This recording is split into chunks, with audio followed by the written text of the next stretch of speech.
Pada waktu Yesus dan murid-muridnya bersama-sama di Galilea, Ia berkata kepada mereka, "Anak manusia akan diserahkan ke dalam tangan manusia, dan mereka akan membunuh Dia, dan pada hari ketiga Ia akan dibangkitkan."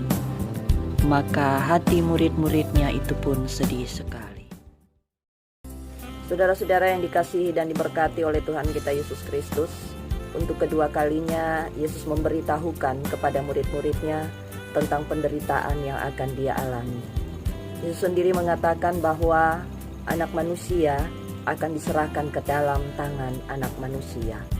Anak manusia menunjuk kepada dirinya sendiri, dan ketika Dia mengatakan akan diserahkan ke dalam tangan manusia, itu mau menunjuk kepada orang-orang yang memusuhi Dia, yang dengan sengaja mencari-cari kesalahannya untuk kemudian dapat menangkap Dia dan membawa Dia ke pengadilan dengan tuduhan-tuduhan yang palsu supaya Dia memperoleh penghukuman.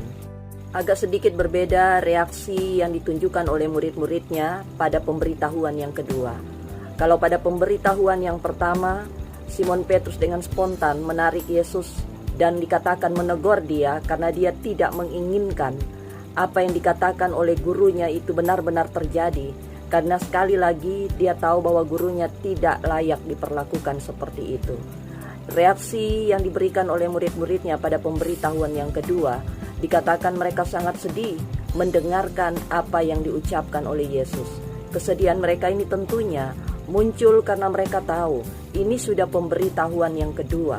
Berarti ini sesuatu yang tidak bisa dihindari. Ini sesuatu yang akan terjadi. Ini sesuatu yang akan diperhadapkan kepada mereka. Sehingga inilah yang menimbulkan kesedihan di dalam hati mereka. Mengapa mereka merasa sedih? Karena mereka tahu bahwa waktu bersama-sama dengan guru mereka sudah semakin hari semakin dekat untuk berpisah. Guru mereka yang selalu mendampingi mereka, yang mengajarkan mereka begitu banyak hal, menolong orang lain, menerima orang-orang yang tertolak, dan melakukan hal-hal yang menyatakan kebenaran-kebenaran di dalam kehidupan mereka, akan meninggalkan mereka untuk selama-lamanya. Tetapi sekalipun mereka merasa sedih, tetapi mereka harus bisa mengendalikan diri mereka. Mereka harus lebih melihat bahwa sekalipun suatu saat nanti mereka akan berpisah, tetapi ada sesuatu yang sudah ditinggalkan oleh guru mereka untuk mereka lanjutkan, yaitu pengajaran, berita kebenaran, membantu dan menolong orang lain, menerima orang-orang yang tertolak, dan melakukan kebaikan-kebaikan seperti apa yang telah ditunjukkan oleh guru mereka. Kisah ini mengingatkan kepada kita semua bahwa saat ini juga secara fisik kita tidak lagi bersama-sama dengan Tuhan kita Yesus Kristus. Kita mengenal Dia lewat firman Tuhan. Kita mengenal Dia dari perenungan firman Tuhan yang kita dapatkan pada saat ini. Tentunya kita juga belajar banyak bagaimana cara Yesus menerima orang-orang yang ada di sekitarnya. Bagaimana Dia merangkul orang-orang yang merasa tidak mendapat tempat dalam kehidupan masyarakat.